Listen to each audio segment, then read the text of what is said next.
আল্লাহ রাব্বুল আলামিন বলেন ওয়ালাইসাতিত তাওবাতু লিল্লাযিনা ইয়ামালুনা সাইয়্যাত, ওই সমস্ত মানুষের তওবা আমি আল্লাহ কবুল করি না, আমি আল্লাহ কবুল করি না। যেই মানুষগুলি গুনাহ করতেই থাকে, গুনাহ করতেই থাকে, গুনাহ করা অবস্থায়, গুনার উপর অবিচল অবস্থায় মালাকুল মাউত চলে আসে, মৃত্যুর ফেরেশতা চলে আসে। যখন মালাকুল মাউত চলে আসে, মৃত্যুর ফেরেশতা চলে আসে, ওই সময় যদি আপনি আর আমি তওবা করি, ওই সময় তওবা আল্লাহ রাব্বুল আলামিন কবুল করবেন না। ভাইরা আমার, যখন মালাকুল মাউত চলে আসে, মৃত্যুর ফেরেশতা চলে আসে, মৃত্যু সজ্জায় শহীদ হয়ে যায়।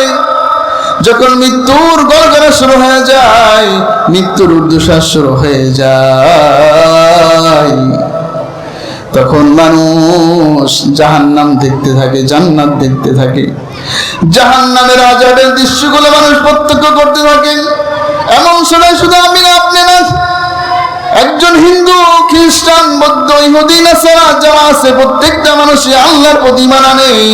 কিন্তু আল্লাহ রাব্বুল আলামিন বলে মানুষ যখন গুনাহ করতেই থাকে, গুনার উপর অটল অবিচল থাকে, এমন সময় যদি মালাকুল মাউত চলে আসে, গুনাহ লিপ্ত থাকা অবস্থায় যদি মালাকুল মাউত চলে আসে, এমন সময় যদি বান্দা বলে ক্বালা ইন্নী তুবতুল্লাহ, আমি এখন তওবা করতেছি, আল্লাহ আপনি আমাকে মাফ করে দেন, আপনি আমাকে ক্ষমা করে দেন।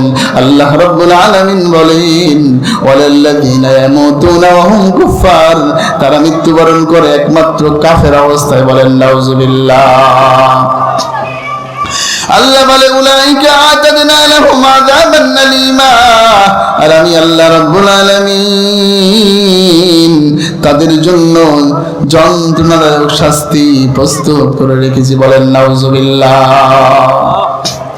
আমি আপনাদেরকে কোরআন থেকে দৃষ্টান্ত দিয়ে যাই, যদি মৃত্যুর ফেরেশতা চলে আসে, ওই সময় যদি আপনি আর আমি হাজারবার, লক্ষবার, যদি কোটিবার তওবা করি, ঈমান আনি, ওই ঈমান কবুল হবে না, ওই তওবা কবুল হবে না। ফেরাউনের নাম শুনছেন নি? ফেরাউন কিন্তু ঈমান আনছে। কোন সময় ঈমান আনছে? আল্লাহ রাব্বুল আলামিন কোরআনে কারীমের মধ্যে জানায় দেন হাত্তা ইযা আদরাকাহুল গরাক, যখন পয়গম্বর মুসা আলাইহিস সালাতু ওয়াস সালাম বনি ইসরাইলকে নিয়ে লোহিত সাগর পার হয়ে গেলেন, এবার পিছন থেকে ফেরাউন আসছে তার সৈন্যবাহিনী নিয়ে। কত সুন্দর রাস্তা দেখা যায়, 12টা রাস্তা আল্লাহ তাআলা করে দিয়েছেন কুদরতি ভাবে। এবার যখন ফেরাউন দেখছে এত সুন্দর রাস্তা, এত সুন্দর রাস্তা কে করলো, তিনিও চলা শুরু করছেন সৈন্যবাহিনী নিয়ে। এবার যখন মাঝখানে গেলেন, আল্লাহ রাব্বুল আলামিন উভয় দিক থেকে পানিকে মিশিয়ে দিলেন। বলেন সুবহানাল্লাহ। আমি আপনাদেরকে বোঝাতে চাই, যদি মালাকুল মাউত চলে আসে, মৃত্যুর ফেরেশতা চলে আসে, এমন সময় যদি আপনি আল্লাহর দরবারে তওবা করেন, এই তওবা আল্লাহ রাব্বুল আলামিনের নিকট গ্রহণযোগ্য হবে না। যখন আল্লাহ রাব্বুল আলামিন বলে হাত্তা ইযা আদরাকাহুল গরাক, যখন ফেরাউন পানির মধ্যে ডুবন্ত, লোহিত সাগরের মধ্যে ডুবন্ত, এমন সময় কিন্তু ফেরাউন ঈমান আনছে।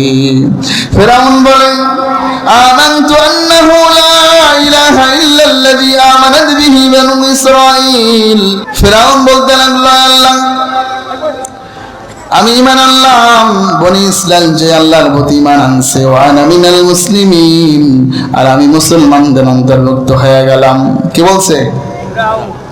আল্লাহ রাব্বুল আলামিন কি জবাব দিয়েছেন?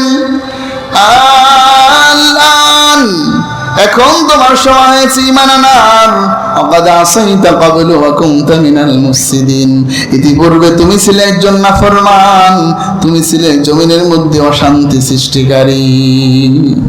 অর্থাৎ যখন মৃত্যুর গড়গড়া শুরু হয়ে যায়, মৃত্যুর ঊর্ধ্বশ্বাস যখন শুরু হয়ে যায়, তখন তওবা, তখন ঈমান আনলে ওই ঈমান, ওই তওবা আল্লাহর কাছে গ্রহণযোগ্য হয় না।